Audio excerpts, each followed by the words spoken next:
BCN ನ್ಯೂಸ್ಗೆ ಸ್ವಾಗತ. ನಾನು ನಿಮ್ಮ ಸ್ನೇಹರಾಜ್. ಇಂದಿನ ಮುಖ್ಯಾಂಶಗಳು. ಜೈ ಜಗನ್ನಾಥ್ ಘೋಷಣೆಗೆ ಮೊಳಗಿದ ಬೀದರ್. ಭಕ್ತಿ ಸಾಗರದಲ್ಲಿ ತೇಲಿದ ಶ್ರೀ ಜಗನ್ನಾಥ ರಥಯಾತ್ರೆ. ನೀರಿನ ಪ್ರತಿಯೊಂದು ಹನಿ ಉಳಿಸಿ, ಅಧಿಕಾರಿಗಳಿಗೆ ಸಂಸದ್ ಸಾಗರ್ ಖಂಡ್ರೆ ಖಡಕ್ ಸೂಚನೆ. ಸಮಾನತೆ ಹೆಸರಲ್ಲಿ ಅಸಮಾನತೆ ಜೀವಂತ, ರಾಷ್ಟ್ರೀಯ ಪಕ್ಷಗಳ ವಿರುದ್ಧ ವಿಐಪಿ ಪಕ್ಷದ ವಾಗ್ದಾಳಿ. ರೈತರ ಸಮಸ್ಯೆಗೆ ತಕ್ಷಣ ಸ್ಪಂದಿಸಿ, ಕರ್ತವ್ಯ ಲೋಪದ ವೈದ್ಯರ ವಿರುದ್ಧ ಕ್ರಮ, ಅಧಿಕಾರಿಗಳಿಗೆ ಸಂಸದ್ ಸಾಗರ್ ಖಂಡ್ರೆ ಖಡಕ್ ಎಚ್ಚರಿಕೆ.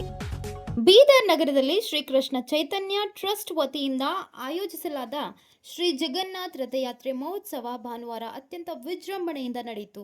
ಲಕ್ಷಾಂತರ ಭಕ್ತರು ಜೈ ಜಗನ್ನಾಥ್ ಘೋಷಣೆಗಳ ನಡುವೆ ರಥ ಹಗ್ಗ ಎಳೆದು ಭಕ್ತಿ ಭಾವ ಮೆರೆದಿದೆ. ನಗರದ ಪ್ರಮುಖ ರಸ್ತೆಗಳು ಭಕ್ತಿ ಸಾಗರವಾಗಿ ಮಾರ್ಪಟ್ಟವು. ಒಡಿಶಾದ ಪೂರಿ ಜಗನ್ನಾಥ್ ರಥಯಾತ್ರೆ ಸಂಪ್ರದಾಯವನ್ನು ನೆನಪಿಸುವಂತೆ ಬೀದರ್ ನಗರದಲ್ಲೂ ಶ್ರೀ ಜಗನ್ನಾಥ್ ರಥಯಾತ್ರೆ ಭಕ್ತಿ, ಸಂಭ್ರಮ ಮತ್ತು ಸಾಂಸ್ಕೃತಿಕ ವೈಭವದ ನಡುವೆ ನೆರವೇರಿತು. ನಗರದ ರಾಂಪುರ ಕಾಲೋನಿಯ ಶ್ರೀ ಲಕ್ಷ್ಮೀ ಸತ್ಯನಾರಾಯಣ ದೇವಸ್ಥಾನದಿಂದ ಆರಂಭವಾದ ರಥಯಾತ್ರೆಯು ಬೊಮ್ಮಗೊಂಡೇಶ್ವರ ವೃತ್ತ, ಬಸವೇಶ್ವರ ವೃತ್ತ, ಡಾಕ್ಟರ್ BR ಅಂಬೇಡ್ಕರ್ ವೃತ್ತ, ಚಿಕ್ಪೇಟ್ ಹಾಗೂ ಹೈದರಾಬಾದ್ ರಿಂಗ್ ರೋಡ್ ರಸ್ತೆ ಮೂಲಕ ಸಂಚರಿಸಿ ಮಾವನ್ಕೇರಿಯಲ್ಲಿರುವ ಶ್ರೀ ಜಗನ್ನಾಥ್ ನೀಲಾಚಲ ಧಾಮದಲ್ಲಿ ಸಮಾರೋಪಗೊಂಡಿತು. ಭಗವಾನ್ ಜಗನ್ನಾಥನ ಅಲಂಕೃತ ರಥ ಸಾಗುತ್ತಿದ್ದಂತೆ ಜಗತ್ ಕೆ ನಾಥ್ ಜಗನ್ನಾಥ್ ಎಂಬ ಜಯಘೋಷಣೆಗಳ ನಗರದಾದ್ಯಂತ ಮೊಳಗಿದವು.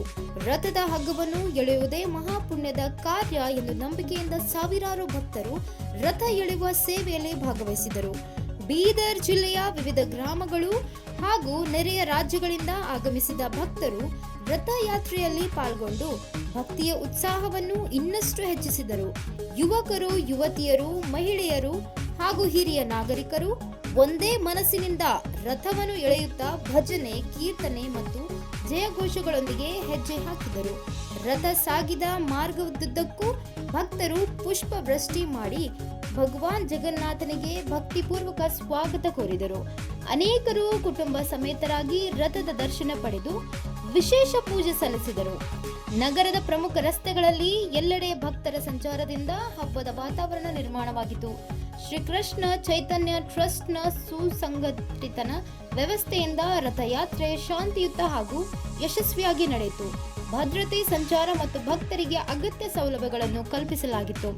ಬೀದರ್ ನಗರದಲ್ಲಿ ನಡೆದ ಶ್ರೀ ಜಗನ್ನಾಥ್ ರಥಯಾತ್ರೆ ಕೇವಲ ಧಾರ್ಮಿಕ ಕಾರ್ಯವಾಗಿ ಉಳಿಯದೆ ಭಕ್ತಿ, ಸಾಮರಸ್ಯ ಮತ್ತು ಭಾರತೀಯ ಸಂಸ್ಕೃತಿಯ ಶ್ರೀಮಂತ ಪರಂಪರೆಯನ್ನು ಸಾರಿದ ಮಹೋತ್ಸವವಾಗಿ ಗಮನ ಸೆಳೆಯಿತು. ಶ್ರೀ ಜಗನ್ನಾಥ್ ಎಂಬ ಘೋಷಣೆಗಳೊಂದಿಗೆ ಸಾವಿರಾರು ಭಕ್ತರು ಪಾಲ್ಗೊಂಡು ಈ ರಥಯಾತ್ರೆ ನಗರದ ಜನತೆಗೆ ಅವಿಸ್ಮರಣೀಯ ಅನುಭವವಾಗಿ ಉಳಿಯಿತು.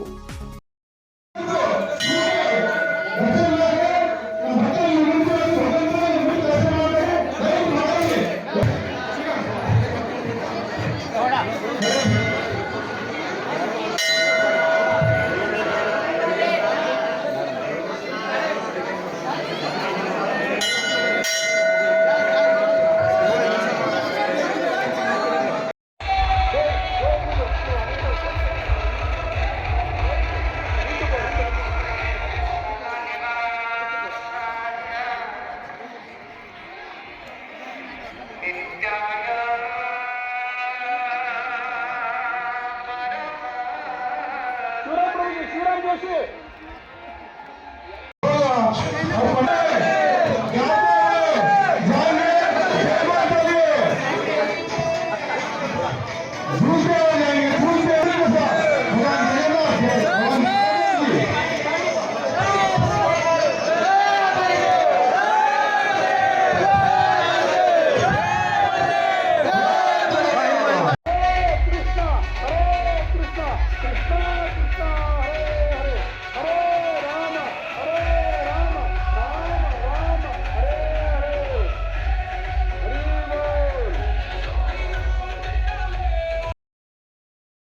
ಭವಿಷ್ಯದಲ್ಲಿ ನೀರಿನ ಬಿಕ್ಕಟ್ಟು ಎದುರಾಗದಂತೆ ಈಗಿನಿಂದಲೇ ಎಚ್ಚರಿಕೆ ವಹಿಸಬೇಕು.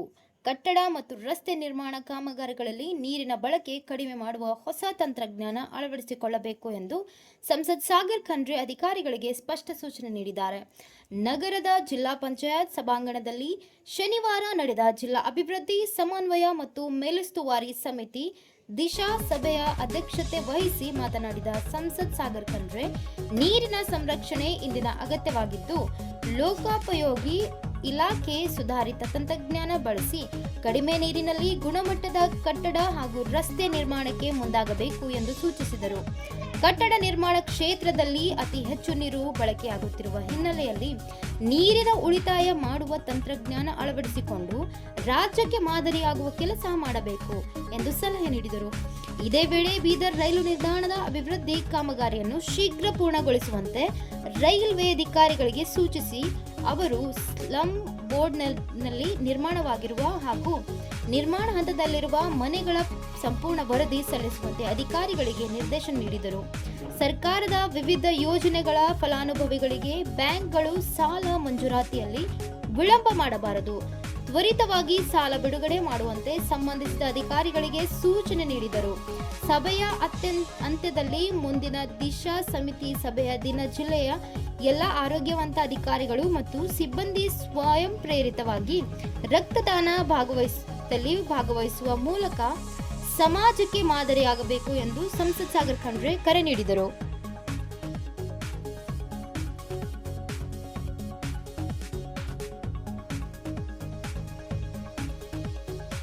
ಅಲ್ಲಿ ಯಾರಿದ್ದಾರೆ ಜಸ್ಕೊಂಡು ಯಾರು ಬಂದಿದ್ದಾರೆ ಮಿನಿಮಮ್ ಒಂದ್ 3 ಕಂಪ್ಲೇಂಟ್ ಕರೆಂಟ್ ಇಂದ ಇರುತ್ತೆ. ಯಾವ ಹಳ್ಳಿ ಹೋದ್ರು ಕೂಡ ಕರೆಂಟ್ ಇಂದ ಸಮಸ್ಯೆ ಇರುತ್ತೆ ಸರ್. ಸಿಕ್ಕಾಪಟ್ಟೆ ಟಚ್ ಆಗಿ ಎಲ್ಲೆಲ್ಲಿ ಬೇಕು ಅಲ್ಲೆಲ್ಲ ಜರ್ಮ್ಸ್ ಎಲ್ಲ ಹೋಗ್ತಾ ಇದ್ವು ಸರ್. ತುಂಬಾ ಸ್ಟಾರ್ಟ್ ಆಗಿರೋ ಕಾರಣಕ್ಕೆ ಹಳ್ಳಿ ಹೊತ್ತಲ್ಲಿ ತುಂಬಾನೇ ಗಾಳಿ ಬೀಸ್ತಾ ಇರೋ ಕಾರಣಕ್ಕೆ ಲೈನ್ಸ್ ತುಂಬಾ ಟ್ರಿಪ್ ಆಗ್ತಾ ಇತ್ತು. ಇವಾಗ ಒಂದು 2-3 ಡೇಸ್ ಇಂದ ನಾರ್ಮಲೈಸ್ ಆಗಿದೆ. ಈಗ ಬರೀ 10 ಡೇಸ್ ಮಾತಾಡ ಟಿಸಿ ನೀವು ಅಂತ್ರಿ, ಟಿಸಿ ಸುಟ್ಟು ಹೋಗಿದಾಗ ನಾವು 72 ತಾಸಲ್ಲಿ ನಾವು ಗ್ರಾಮೀಣ ಭಾಗದಲ್ಲಿ ನಾವು ರಿಪೇರಿ ಮಾಡಿಸ್ಕೊಡ್ತೀವಿ. ಅರ್ಬನ್ ಅಂತಂದ್ರೆ ನಾವು 24 ತಾಸಲ್ಲಿ ಮಾಡ್ತೀವಿ. ಎಲ್ಲ ಆಗ್ತಾ ಇದೆ. 10 ದಿನ 15 ದಿನ 20 ದಿನ 1 ತಿಂಗಳಾದ್ರೂ ಕೂಡ ಆಗ್ತಾ ಇಲ್ಲ.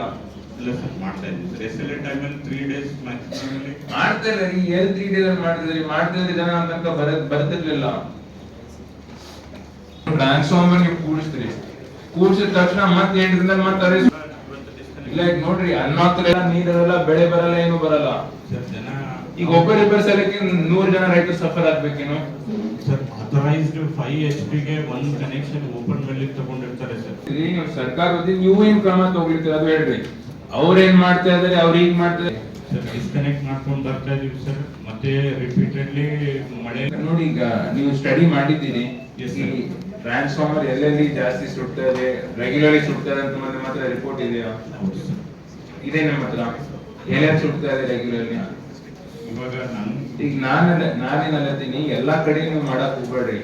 ಎಲ್ಲಿ ಸ್ಪೆಸಿಫಿಕ್ ಸ್ಪಾಟ್ಸ್, ಒಂದ್ ಹಳ್ಳಿ 2 ಹಳ್ಳಿ ಎಲ್ಲಿ ರೆಗ್ಯುಲರ್ಲಿ ಸತತವಾಗಿ ನೀವು ಟ್ರಾನ್ಸ್ಫಾರ್ಮರ್ ನೀವು ಸುಟ್ಟಿದಾದ್ಮೇಲೆ ಕೂಡ್ಸಿದ್ರಿ, ಮತ್ತೆ ಅನಾಥರೈಸ್ ರೋಡ್ ಸಲಿಕ್ಕೆ ಮತ್ತೆ ಅದು ಸುಟ್ಟು ಹೋಗ್ತದೆ. ಮತ್ತೆ ನೀವು 8 ದಿನ ಆದ್ಮೇಲೆ ಮತ್ತೆ ನೀವು ರಿಪೇರಿ ಮಾಡಿ ಕೂಡಿಸ್ತೀವಿ, ಮತ್ತೆ 8 ದಿನ ಆದ್ಮೇಲೆ ಮತ್ತೆ ಅದು ಸುಟ್ಟು ಹೋಗ್ಲಿಕ್ಕೆ. ಅದು ಎಲ್ಲಾ ಕಡೆ ಇರಲ್ಲ, ಅದು ಸ್ವಲ್ಪ ಕಡೆ ಗೊತ್ತಲ್ಲ. ಮತ್ತೆ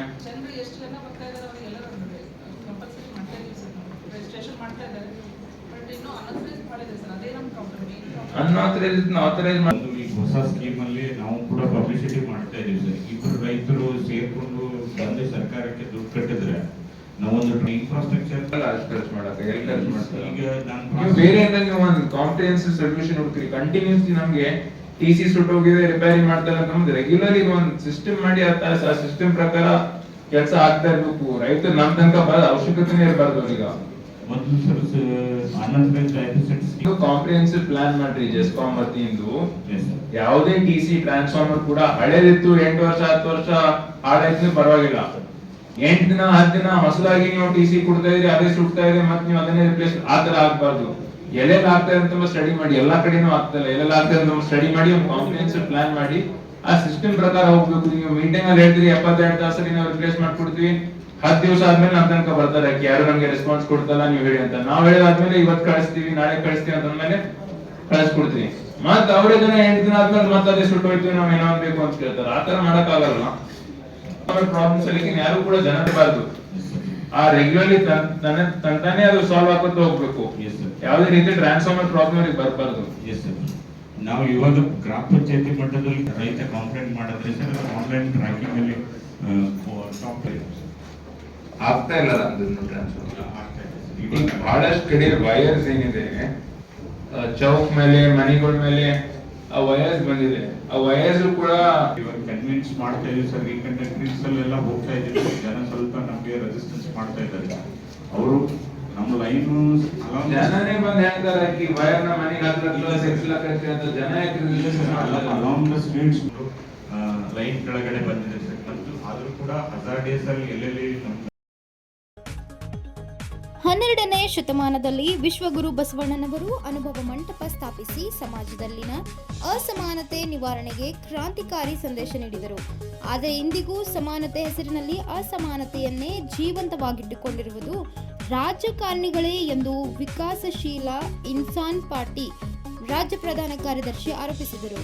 ಭಾನುವಾರ ಮಾಧ್ಯಮ ಪ್ರತಿನಿಧಿಗಳೊಂದಿಗೆ ಮಾತನಾಡಿದ ಅವರು, ಹಿಂದುಳಿದ ಸಮಾಜದ ಹೆಸರಿನಲ್ಲಿ ಅಧಿಕಾರಕ್ಕೆ ಬಂದ ರಾಷ್ಟ್ರೀಯ ಪಕ್ಷಗಳು ತಮ್ಮ ರಾಜಕೀಯ ಹಿತಾಸಕ್ತಿಯನ್ನೇ ಬೆಳೆಸಿಕೊಂಡಿದ್ದಾರೆ. ಸಮಾಜದ ಸಮಗ್ರ ಅಭಿವೃದ್ಧಿಗೆ ಕೆಲಸ ಮಾಡಿಲ್ಲ ಎಂದು ಟೀಕಿಸಿದರು.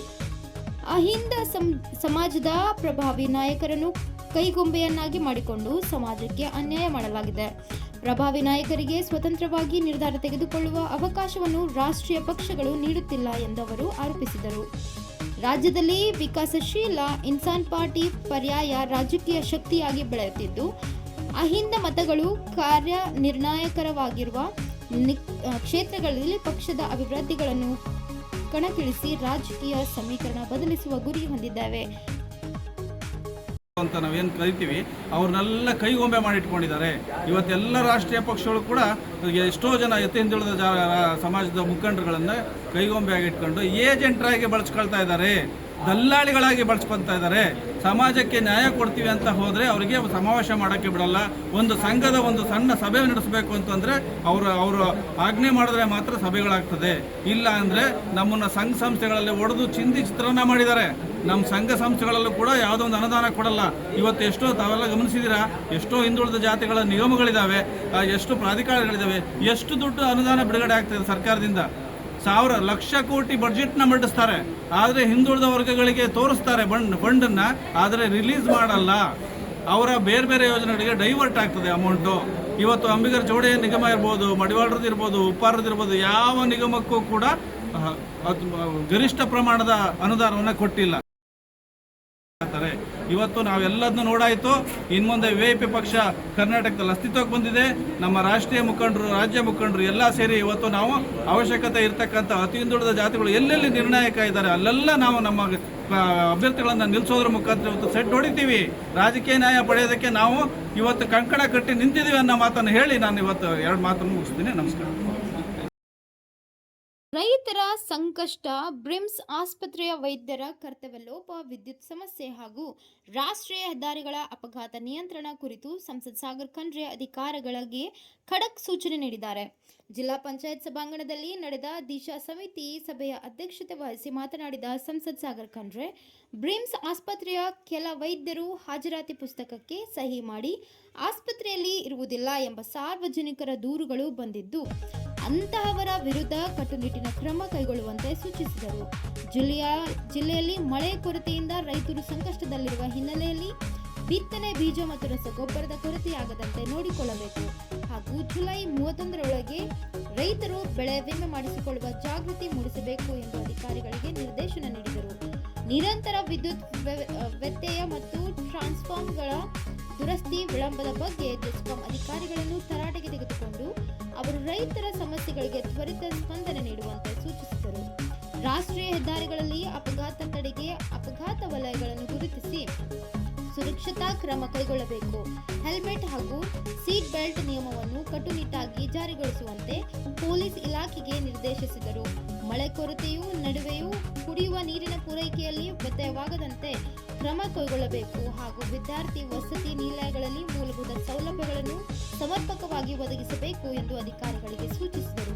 ಸಭೆಯಲ್ಲಿ ರಾಜ್ಯ ಮಟ್ಟದ ದಿಶಾ ಸಮಿತಿ ಸದಸ್ಯ ಶಿವಯ್ಯ ಸ್ವಾಮಿ, ಜಿಲ್ಲಾಧಿಕಾರಿ ಶಿಲ್ಪಾ ಶರ್ಮಾ, ಹೆಚ್ಚುವರಿ ಜಿಲ್ಲಾ ಪೊಲೀಸ್ ವರಿಷ್ಠಾಧಿಕಾರಿ ಚಂದ್ರಕಾಂತ್, ಪೂಜಾರಿ, ಉಪ ಅರಣ್ಯ ಸಂರಕ್ಷಣಾಧಿಕಾರಿ ಸುಮಿತ್ ಕುಮಾರ್ ಸೇರಿದಂತೆ ವಿವಿಧ ಇಲಾಖೆಗಳ ಜಿಲ್ಲಾ ಮಟ್ಟದ ಅಧಿಕಾರಿಗಳು ಉಪಸ್ಥಿತರಿದ್ದರು. ಇಂದಿನ ವಾರ್ತಾ ಪ್ರಸಾರ ಮುಕ್ತಾಯವಾಯಿತು. ಮುಂದಿನ ವಾರ್ತೆಗಳೊಂದಿಗೆ ಮತ್ತೆ ಭೇಟಿಯಾಗೋಣ. ಧನ್ಯವಾದಗಳು.